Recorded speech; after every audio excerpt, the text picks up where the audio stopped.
Praise the Lord. Hallelujah. പ്രിയപ്പെട്ടവരെ, പറുദീസയില് സകല ജന്തുജീവി ജാലങ്ങളോടൊപ്പം അവിടുന്ന് ഒരു പുരുഷനെ സൃഷ്ടിച്ചു.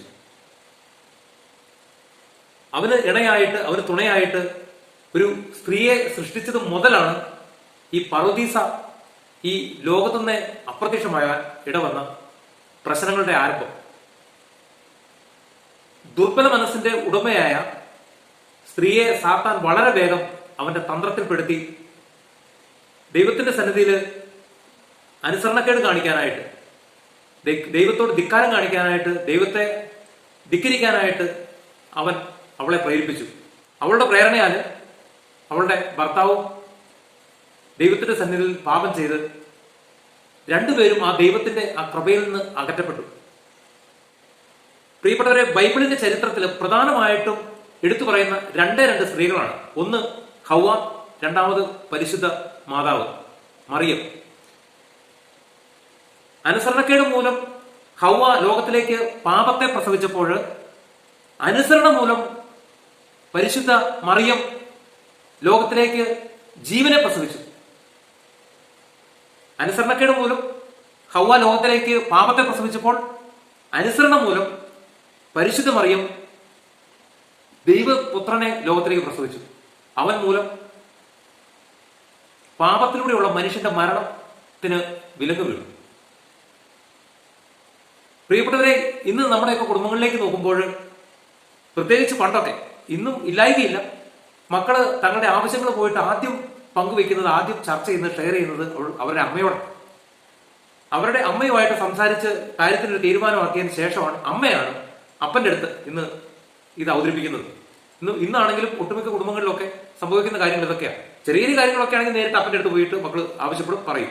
പക്ഷേ തങ്ങൾ പറഞ്ഞാൽ നടപടിയാകുകയില്ലാന്ന് ഉറപ്പുള്ള ചില കാര്യങ്ങൾ നടപടിയാക്കാനായിട്ട് അവർ ആദ്യം പോയിട്ട് സമീപിക്കുന്ന അമ്മയാണ്. അമ്മ അതിന്റെ തഞ്ചോ തായോ നോക്കി, ആ സാഹചര്യം ഒക്കെ നോക്കി അപ്പന്റെ അടുത്ത് അത് അവതരിപ്പിച്ച് കാര്യങ്ങൾ നേടിയെടുക്കും. പക്ഷേ ദൈവത്തിന്റെ കൃപയിൽ ജീവിക്കുന്ന ഒരു കുടുംബത്തിലെ കുടുംബനാഥനാണ് അദ്ദേഹമെങ്കിൽ, അദ്ദേഹത്തിന് തീരുമാനമെടുക്കാൻ പറ്റുന്നതാണോ തങ്ങളുടെ മക്കളുടെ ജീവിതത്തിന്റെ ഏറ്റവും പ്രധാനപ്പെട്ട ആ ഒരു കാര്യം? ഇത് കടയിൽ പോയിട്ട് എന്തെങ്കിലും ഒരു ഡ്രസ്സ് എടുക്കുന്നതോ അല്ലെങ്കിൽ ഒരു യാത്ര, ഒരു ടൂർ പോകുന്നതുമായിട്ടുള്ള കേസല്ല. വളരെ പ്രധാനപ്പെട്ട അവരുടെ ഭാവിയെ ബാധിക്കുന്ന വിദ്യാഭ്യാസ സംബന്ധമായ അല്ലെങ്കിൽ എന്നാ പറയുക, ജോലി സംബന്ധമായ ചിലപ്പോൾ ഒരു വിഷയമായിരിക്കും. അപ്പോൾ അയാള് ദൈവകൃപയിൽ ജീവിക്കുന്ന ഒരു കുടുംബനാഥനാണെങ്കിൽ അയാൾക്ക് ചോദിക്കാനായിട്ട് മറ്റൊരാളുണ്ട്. അത് പിതാവായ ദൈവമാണ്, അത് ഈശോയാണ്, അത് പരിശുദ്ധാത്മാവാണ്. ആ ദൈവത്തോട് ആലോചന ചോദിച്ചിട്ട് അവിടുന്ന് കിട്ടുന്ന മറുപടി വേണം തങ്ങളുടെ കുടുംബത്തിൽ അവതരിപ്പിക്കാനായിട്ട്. പ്രിയപ്പെട്ടവരെ, എന്റെ മോള് ഡിഗ്രി കോഴ്സിന് ചേരാനായിട്ട് ഉള്ള പ്ലാനൊക്കെ ഒരുങ്ങി വന്നപ്പോൾ അവൾക്ക് ഒത്തിരി ഇഷ്ടപ്പെട്ട കോഴ്സ് ഉണ്ടായിരുന്നു. ആ കോഴ്സിന് കിട്ടാനായിട്ട് എന്തൊക്കെ തടസ്സങ്ങൾ വന്നപ്പോൾ ഞങ്ങൾ പ്രാർത്ഥിച്ചു നോക്കി. ദൈവത്തിന്റെ സന്നിധിയിൽ ദൈവത്തിന്റെ ഹിതം എന്താണെന്ന്, ഈശോയുടെ ഇഷ്ടം എന്താണെന്ന് പ്രാർത്ഥിച്ചു നോക്കിയപ്പോൾ ഈശോ വെളിപ്പെടുത്തി തന്നത് മറ്റൊരു കോഴ്സാണ്. അതുപോലെ തന്നെ ചേരേണ്ട കോളേജിനെ കുറിച്ചും അവിടുന്ന് അടയാളങ്ങളിലൂടെ അവിടുത്തെ തിരിഹിതം വെളിപ്പെടുത്തി തന്നു. ഞങ്ങൾ അതിനനുസരിച്ച് മംഗലാപുരത്ത് ഉടുപ്പി എന്ന് പറയുന്ന സ്ഥലത്ത് ഒരു കോളേജിൽ പോയിട്ട് അഡ്മിഷൻ എടുത്തു. 85% മാർക്കോട് കൂടിയാണ്. പിന്നെ 3 വർഷങ്ങൾക്ക് ശേഷം മോൾ അവിടുന്ന് പാസ്സായി. ഇന്ന് അവൾക്ക് ജോലിയായി. പ്രിയപ്പെട്ടവരെ, പല കുടുംബങ്ങളിലും ഇന്ന് പ്രശ്നത്തോട് പ്രശ്നമാണ്. കുടുംബത്തിൽ സമാധാനമില്ലാത്തതിന്റെയും കുടുംബത്തിൽ സ്വസ്ഥതയില്ലാത്തതിന്റെയും കാരണം എന്താണെന്നറിയോ? ഈ കുടുംബമെന്ന് പറയുന്നത് ദൈവം പറുദീസയിൽ സൃഷ്ടിച്ചത് ആ കുടുംബത്തിന്റെ ഒരു മാതൃകയായിരുന്നു, സ്വർഗത്തിന്റെ ഒരു മാതൃകയാണ്. അവിടുന്ന് മനുഷ്യനിലൂടെ പറുദീസയിൽ ഒരുക്കാനായിട്ട് പ്ലാൻ ഇട്ടത്. ഇപ്പം ഇതിനെക്കുറിച്ച് പറയുമ്പോൾ നമ്മൾ ഇങ്ങനെ ഗഹനമായിട്ടൊക്കെ ചിന്തിക്കുന്നവർ ചിന്തിക്കും, ആദോ ഹവ്വായും അവര് ദൈവത്തെ അനുസരിച്ച് ആ പഴം, അവിടുത്തെ ആ ഏദൻ തോട്ടത്തിലെ പഴമൊക്കെ തിന്നിങ്ങനെ കുറച്ചു കാലം വെച്ച് കുറെ വർഷം ജീവിച്ചത് മരിച്ചു പോകുമായിരുന്നു. പാപം ചെയ്തുകൊണ്ടല്ലേ അവർക്ക് മക്കളുണ്ടായേ, അല്ലെങ്കിൽ ആ രീതിയിൽ. എന്നാൽ പ്രിയപ്പെട്ട സഹോദരങ്ങളെ, ദൈവത്തിന് അവരെക്കുറിച്ച് വ്യക്തമായ ഒരു പദ്ധതിയും പ്ലാനും ഉണ്ടായിരുന്നു. ദൈവം ഒരുക്കുന്ന സമയത്ത്, ദൈവം പദ്ധതി ഇടുന്ന സമയത്ത് ദൈവത്തിന്റെ വാക്ക് അനുസരിച്ചുകൊണ്ട് അവരുടെ സ്നേഹത്തിന്റെ പൂർണ്ണതയിൽ ദൈവത്തിന്റെ കൃപയുടെ കരത്തിന് കീഴിൽ നിന്നുകൊണ്ട് ദൈവകൃപയിൽ ദൈവം കൊടുക്കുന്ന കുഞ്ഞുങ്ങളെ പ്രസവിക്കാനായിട്ട്, അതിലൂടെ അവർക്ക് ഒരു വംശം, ഒരു പരമ്പര ഉണ്ടാകാനായിട്ടൊക്കെ ദൈവം പ്ലാനിട്ടിരുന്നു. പക്ഷെ എന്ത് സംഭവിച്ചു? ദൈവത്തെ ധിക്കരിച്ച് ഏദൻ തോട്ടത്തിൽ നിന്ന് പുറത്താക്കപ്പെട്ടപ്പോൾ അധ്വാനിച്ച് വേർപ്പൊഴുക്കി രാപകല്ലാതെ ഭൂമിയിൽ കഷ്ടപ്പെട്ട് അവർക്ക് ജീവിക്കേണ്ടി വന്നു. അനുസരണക്കേട് മൂലം പാപത്തിന്റെ വിത്ത് ഹവ്വായുടെ ഉദരത്തിൽ രൂപപ്പെട്ടു.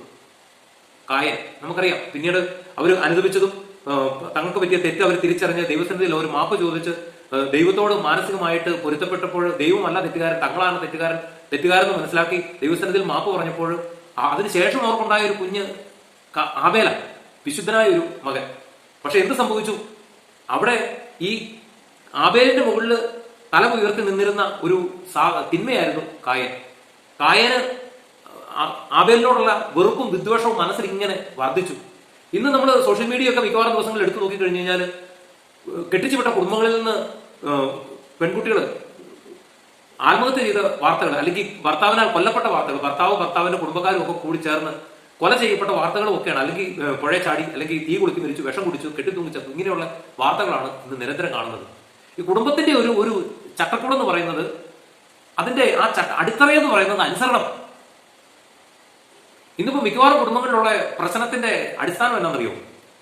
ഭർത്താവിനെ ഭാര്യ അനുസരിക്കുകയില്ല, ഭർത്താവിനെ ഭാര്യ അംഗീകരിക്കുകയില്ല, ഭർത്താവിന് കൊടുക്കേണ്ട വില ബഹുമാനം അവർ കൊടുക്കുകയില്ല. വാ വിളിച്ചാൽ ധിക്കാരമേ പറയുള്ളൂ, തന്നിഷ്ടമേ കാണിക്കുകയുള്ളൂ, തോന്നിവാസമേ കാണിക്കുകയുള്ളൂ. എന്നിട്ട് ഇത് കാണുന്ന മക്കള് നാളെ വിശുദ്ധരായിട്ട് ജീവിക്കണം, ഈ ഭാര്യയെ അനുസരിക്കണം, ഭാര്യയോട് പിന്നെ സ്നേഹത്തോടെ പെരുമാറണം, അല്ലെങ്കിൽ അവരുടെ അമ്മയെ അനുസരിക്കണം, അമ്മ അവർ അംഗീകരിക്കണം എന്ന് പറയാൻ നടക്കുമോ?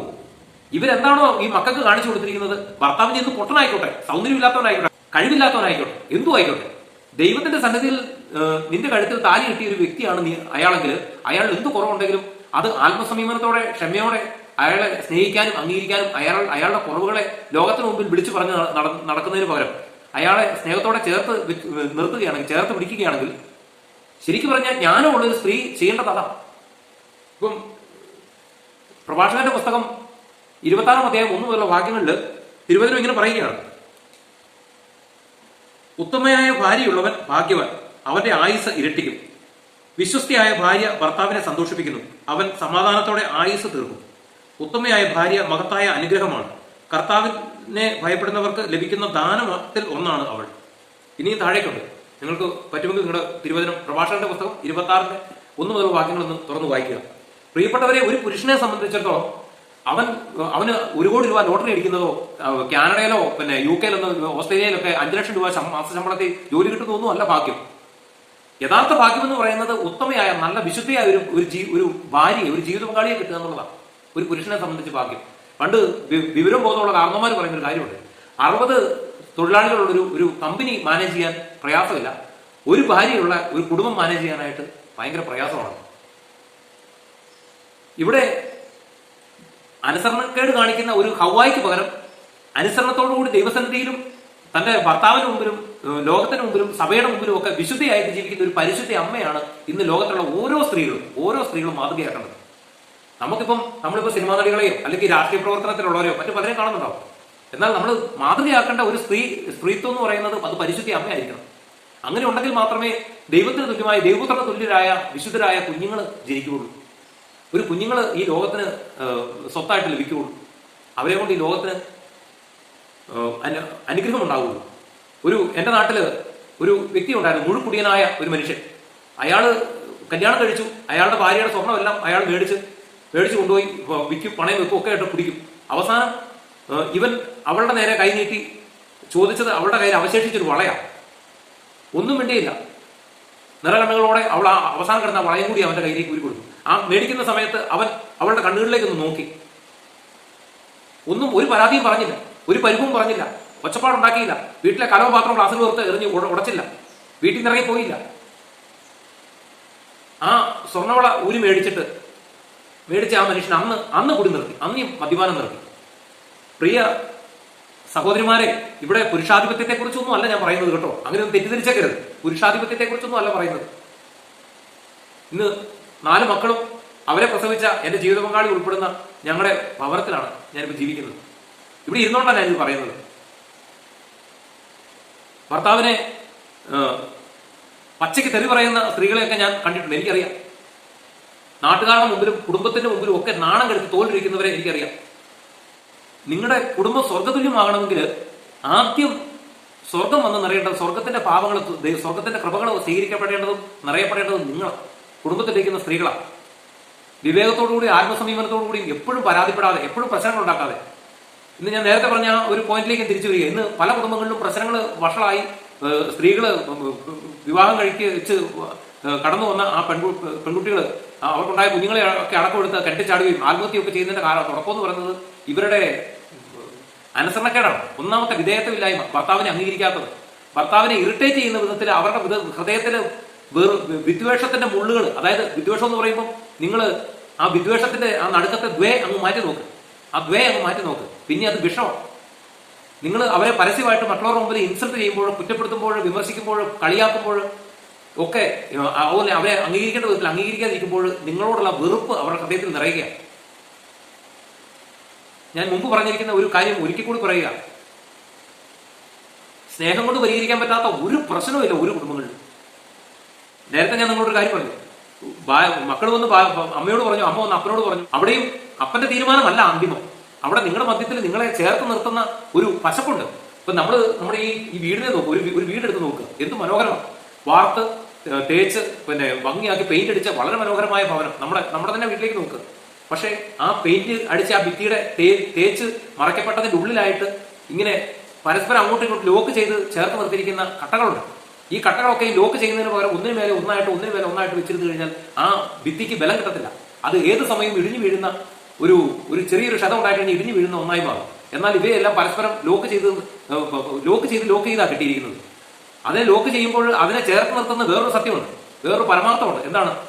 സിമന്റ്, പൂഴി, വെള്ളം, അതായത് പിതാവും പുത്രനും പരിശുദ്ധാത്മാവുമാകുന്ന പ്രീത്തുമാകുന്ന ആ പശയാണ് ഈ കട്ടകളെ പരസ്പരം ചേർത്ത് നിർത്തിയിരിക്കുന്നതും അവസാനം അതിന്റെ അഭംഗി മറ്റുള്ളവർ പുറത്തുള്ളവർ കാണാതിരിക്കാൻ വേണ്ടി രണ്ട് സൈഡും തേച്ച് അതിന്റെ ആ ഭംഗിയില്ലായ്മയെ മറച്ചിരിക്കുന്നത്. അപ്പൊ ഈ കുടുംബം എന്ന് പറയുന്നത് അത്ര ഒരു നിസ്സാരപ്പെട്ട ഒരു എന്താ പറയണ്ടേ, ഈ ലിവിങ് ടൂതർ പോലെ കൂട്ടിച്ചേർന്ന് പിന്നെ അബദ്ധത്തിൽ ഒരു കുഞ്ഞുണ്ടായി അങ്ങനെയൊന്നും ജീവിക്കുന്ന ഒരു സംഭവമല്ല. കുടുംബം എന്ന് പറയുന്നത് അത് പിന്നെ സ്വർഗത്തിലെ ത്രിത്വം പോലെ തന്നെ നസ്രത്തിലെ തിരുക്കുടുംബം പോലെ ഒരു വിശുദ്ധമായ ഒരു കുടുംബമാണ്. പ്രലോഭനങ്ങളും തെറ്റിദ്ധാരണകളും ഒക്കെ ഉണ്ടാവും, അത് തിരുക്കുടുംബത്തിലും ഉണ്ടായിരുന്നു. പക്ഷേ ദൈവത്തിന്റെ ക്രമയുടെ കരത്തിൽ ജീവിച്ചതുകൊണ്ട് അവിടെയൊക്കെ അത് പരിഹരിക്കാനായിട്ട് പരിശുദ്ധാത്മാവ് അവരുടെ ജീവിതത്തിൽ എപ്പോഴും ഇടപെട്ടിരുന്നു. ഇന്നും നമ്മുടെ ചുറ്റുവട്ടത്തേക്ക് നോക്കിക്കഴിഞ്ഞാൽ, നമ്മുടെ ഇടവകയിലൊക്കെ നോക്കിക്കഴിഞ്ഞാൽ ചില കുടുംബങ്ങളൊക്കെ ഇന്നും വിശുദ്ധമായിട്ട് തന്നെ ജീവിക്കുന്നുണ്ട്. നമുക്കൊക്കെ അവരെയൊക്കെ നോക്കി എന്തെങ്കിലുമൊക്കെ മാതൃകയാക്കാൻ പറ്റുമോ ഇല്ലെന്ന് നോക്കണം. ഈ തുല്യത എന്നൊക്കെ പറഞ്ഞുകൊണ്ട്, സ്ത്രീ സമത്വം എന്നൊക്കെ പറഞ്ഞുകൊണ്ട് എല്ലാത്തിനും വാശി പിടിക്കുകയും എല്ലാത്തിനും പിന്നെ എന്താ പറയണ്ടേ ആള് കളിക്കുകയും ഞാനും പൈസ ഉണ്ടാക്കുന്നുണ്ടെന്നൊക്കെ പറഞ്ഞുകൊണ്ട് എന്നാ പറയണ്ടേ കുടുംബത്തിലേക്ക് ഒന്നാം സ്ഥാനത്തേക്ക് ഉയരാനൊക്കെ ആയിട്ട് മല്ലി പിടിക്കുമ്പോൾ ഒരു കാര്യം നീ ചിന്തിക്കണം, നിന്റെ കാലിനടിയിൽ മണ്ണൊലിച്ചു പോകുന്ന പോലെ നിന്റെ കുടുംബം തകർന്നുകൊണ്ടിരിക്കുക. നീ നിന്റെ കുടുംബത്തിൽ വലിയ സുവിശേഷം പ്രസംഗിക്കേണ്ട, നീ ഉപദേശിക്കൊന്നും വേണ്ട, നീ ഒന്ന് ജീവിച്ചാൽ മാത്രം മതി. നിങ്ങൾ ഭാര്യയും ഭർത്താവും വളരെ പ്രാർത്ഥനാപൂർവ്വം ദൈവകൃപയും ജീവിക്കുന്നുണ്ടെങ്കിൽ വേറെ ഒരു ഉപദേശവും വേണ്ട. നിങ്ങളെ കണ്ട് നിങ്ങളുടെ മക്കള് അതേ വഴിയെ പോകുന്നുള്ളൂ. മനസ്സിലായോ? അതേ റൂട്ടിലൂടെ പൊക്കോളൂ. അവരെ നാളെ കെട്ടിച്ചു വിട്ടു കഴിഞ്ഞാൽ അവരുടെ കുടുംബത്തിൽ ചെന്ന് ആ ഭർത്താവിന്റെ വീട്ടിൽ ചെന്ന് എങ്ങനെ ജീവിക്കണമെന്നുള്ളത് അവരെ നിങ്ങൾ ഒന്നും പറഞ്ഞ് പഠിപ്പിക്കേണ്ട. നിങ്ങളുടെ കുടുംബത്തൊന്ന് സ്വസ്ഥമായി ഒന്ന് നല്ല രീതിയിൽ ഒന്ന് ജീവിച്ച് കാണിച്ചാൽ മതി. ബാക്കി അവരത് കണ്ട് അത് മാതൃകയാക്കിയിട്ട് അവരവരുടെ ജീവിതത്തിൽ മുന്നോട്ട് പൊക്കോളൂ. ഒരു സ്ത്രീ വിചാരിച്ചാൽ മാറ്റിയെടുക്കാൻ പറ്റാത്ത ഒരു ദുർശീലവും ഒരു പുരുഷനുണ്ടെന്ന് ഞാൻ വിചാരിക്കുന്നില്ല. അവളൊന്ന് സ്നേഹത്തോടെ ചേർത്ത് പിടിച്ചാൽ, അവളൊന്ന് പരിഗണിച്ചാൽ, അവളൊന്ന് അംഗീകരിച്ചാൽ നന്നാക്കി എടുക്കാൻ പറ്റാത്തതായ ഒരു പ്രശ്നം ഒരു പുരുഷനുണ്ടെന്ന് ഞാൻ മനസ്സിലാക്കുന്നില്ല. കാരണം അത്രമാത്രം കുറവുകളുള്ള ഒരു വ്യക്തിയായിരുന്നു ഞാൻ. എന്റെ ജീവിത പങ്കാളിയുടെ ഒറ്റ ഇടപെടൽ, എന്റെ ഭാഗത്ത് തെറ്റ് കണ്ടു കഴിഞ്ഞാൽ അവള് അത് പറയേണ്ട കാര്യങ്ങൾ വളരെ സ്നേഹത്തോടെ ആണെങ്കിലും അവളത് പറഞ്ഞിരിക്കും. തിരുത്തണോ എന്ന് പറയുന്നത് തിരുത്താൻ എന്നെ വളരെ നിർബന്ധിക്കും. എന്നാൽ അവൾ എന്നെ മെക്കെട്ട് കയറാറില്ല. എന്ത് കാര്യങ്ങൾ ചെയ്യുമ്പോഴും എന്നോട് ആലോചിച്ചിട്ട് മാത്രമേ ചെയ്യാറുള്ളൂ. ഇന്ന് കുടുംബത്തെ കാർന്നു തിന്നുന്ന മറ്റൊരു പ്രശ്നമാണ് ഭാര്യയിലും ഭർത്താവിലും ഒക്കെ ഉള്ള ചില രോഗങ്ങൾ. എന്താണെന്ന് മനസ്സിലായോ? അൾസർ, പ്രഷർ, ഷുഗർ, ഈ രോഗങ്ങൾ ഭാര്യയ്ക്ക് ഭർത്താവിനും ഉണ്ടെങ്കിൽ ആ കുടുംബം നരകത്തിന് തുല്യമാകും. അപ്പൊ അതുകൊണ്ട്, കാരണം ഷുഗർ ഉള്ളവൻ മുൻകോപിയാണ്, അൾസറിന്റെ രോഗം ഉണ്ടെങ്കിൽ മുൻകോപം മുഖമുദ്രയാണ്. അതുപോലെ പ്രഷറിന്റെ കാര്യം പിന്നെ പറയണ്ട, ഒരു സെക്കൻഡ് കൊണ്ട് അടിച്ച് തീരും. ഞാൻ പറഞ്ഞത് ഇത്തരം രോഗങ്ങളൊക്കെ ഉണ്ടെങ്കിൽ അത് നിങ്ങൾ പ്രാർത്ഥനാപൂർവ്വം അതുപോലെ ചികിത്സിച്ചൊക്കെ ആയിട്ട് ഭേദപ്പെടുത്താൻ ശ്രമിക്കണം. ഈ രോഗങ്ങളൊക്കെയും നമ്മുടെ കുടുംബത്തെ തകർത്ത് തരിപ്പണമാക്കാനായിട്ട് ഇടയാകുന്ന മറ്റൊരു മേഖലയാണ്, മറ്റൊരു വിഷയമാണ്. എല്ലാ കാര്യത്തിനും ദൈവസന്നിധിയിൽ പരിഹാരമുണ്ട്. അതുകൊണ്ട് തോന്നുന്ന പോലെ ജീവിക്കാനും തോന്നുന്ന പോലെ ചെയ്യാനും മെനക്കെടാതെ എല്ലാ കാര്യത്തിലും നിങ്ങളുടെ എല്ലാ പ്രശ്നത്തിനും തിരുവചനത്തിൽ ഉത്തരമുണ്ട്, തിരുവചനത്തിൽ പരിഹാരമുണ്ട്. പരിശുദ്ധാത്മാവിന്റെ സന്നിധിയിൽ നിങ്ങൾ ഉദ്ദേശിക്കുന്ന എന്ത്, ഇപ്പൊ ഈ കഴിഞ്ഞ ദിവസം തന്നെ ഞാൻ ഒരു കാര്യം ചെയ്യാൻ വേണ്ടിയിട്ട് ആഗ്രഹിച്ചു, പ്രാർത്ഥിച്ചു നോക്കുമ്പോൾ പരിശുദ്ധാത്മാവ് എന്നോട് പറഞ്ഞു വേണ്ടാന്ന്. ഞാൻ എന്റെ ആഗ്രഹത്തെ ഉപേക്ഷിച്ചു. പ്രിയപ്പെട്ടവരെ, കഴിഞ്ഞ ഏതാനും ദിവസങ്ങൾക്ക് മുമ്പ് ഞാൻ കുടുംബജീവിതത്തെക്കുറിച്ച് ഒരു ടോക്ക് തുടങ്ങിയപ്പോൾ ഞാൻ അന്നേ പറഞ്ഞിരുന്നു, ധ്യാന കേന്ദ്രങ്ങളിലൊക്കെ 3 മണിക്കൂർ ഏറ്റവും കുറഞ്ഞത് എടുക്കുന്ന വിഷയമാണ് ഈ കുടുംബജീവിതം. അപ്പം ഈ ദിവസങ്ങളിലൊക്കെ ഞാൻ ഇന്നലെ സൗഹൃദത്തെക്കുറിച്ചായിരുന്നു പറഞ്ഞത്. എന്നാൽ അതിന് മുമ്പുള്ള ദിവസവും ഇന്ന് കുടുംബജീവിതത്തെക്കുറിച്ചാണ് പറയാനാണെങ്കിൽ ഇനിയും കുടുംബജീവിതത്തെക്കുറിച്ച് പറയാനായിട്ട് നിരവധി കാര്യങ്ങളുണ്ട്. ഓക്കെ, ഈ വീഡിയോ കണ്ടുകൊണ്ടിരിക്കുന്ന എല്ലാ പ്രിയപ്പെട്ട മക്കളെയും ഈശോ സമൃദ്ധമായിട്ട് അനുഗ്രഹിക്കട്ടെ. നിങ്ങളുടെ എല്ലാ പ്രശ്നങ്ങൾക്കും പരിഹാരം കണ്ടെത്താനായിട്ട്, നിങ്ങൾക്ക് നിയന്ത്രിക്കാൻ പറ്റാത്ത നിങ്ങളുടെ മനസ്സിനെ നിയന്ത്രിക്കുവാനുള്ള കൃപ നൽകിക്കൊണ്ട് നിങ്ങളുടെ കുടുംബത്തെ സ്വർഗതുല്യമാക്കുവാൻ ഈശോ നിങ്ങളുടെ കുടുംബത്തിലേക്ക് കടന്നു വരട്ടെ എന്ന് ഞാൻ പ്രാർത്ഥിക്കുന്നു. ഈശോ മിശിഹായിക്ക് സ്തുതിയായിരിക്കട്ടെ.